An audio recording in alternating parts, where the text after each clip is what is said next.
ایمرجنگ ایشیا کپ کې سریلانکا بنگلاديش له شکست ورکو خو افغانستان د ایشیا کپ نه بهر کو.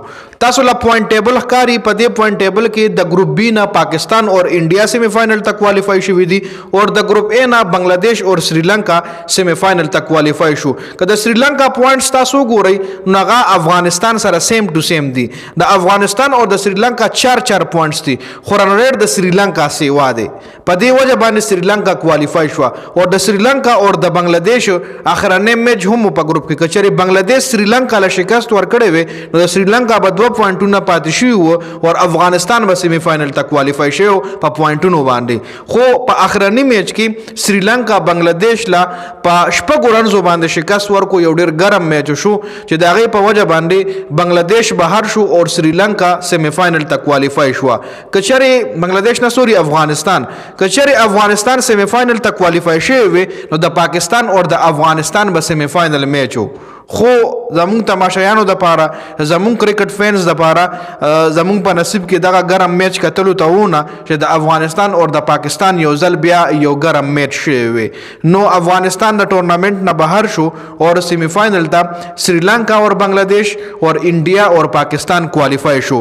د پاکستان سیمی فائنل به سریلانکا سره وي اور د انډیا سیمی فائنل به بنگلاديش سره وي. بنگلاديش به مقابله انډیا سیمی فائنل اور پاکستان مقابله سریلانکا سیمی فائنل.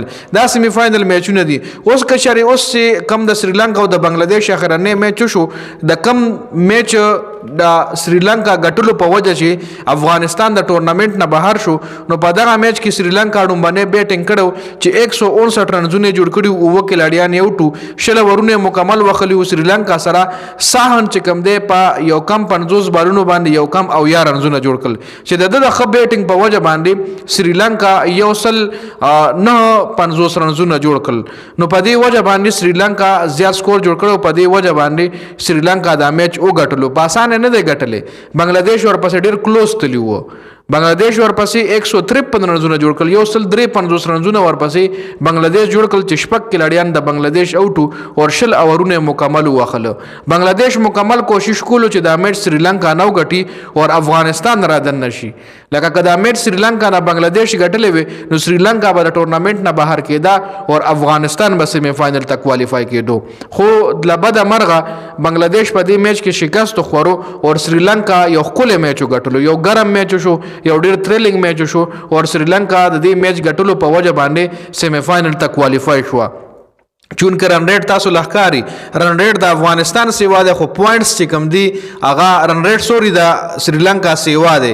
د افغانستان هغه یو میچ غټلو په بایللو په وجه باندې چې 78 رنزونه افغانستان په هغه یو میچ کې جوړ کړیو 8 او یا رنزونه د هغه میچ بایللو په وجه باندې افغانستان د ټورنامنټ نه بهر. چون کې د افغانستان په ټیم کې خکې لاړیانو د افغانستان په ټیم کې ګوره درویش رسولی چې الریډي انټرنیشنل ډیبیو هغه کړی دا. خاص صدیق الله اتل ورسراو کیس احمد ورسراو الله محمد غزنفر ورسرا لکه خټیم باوجود هم افغانستان د ټورنامنټ نه بهر شو. جی نو دا مکمل پوینټ ټیبل دی. سیمی فائنل نن نشته سبا سیمی فائنل دي د پاکستان د سریلانکا او د بنگلاديش او د انډیا سیمی فائنل سبا دي. فائنل لسو کوالیفای کیږي پاره ان شاء الله بیا سبا ډسکشن وکړو.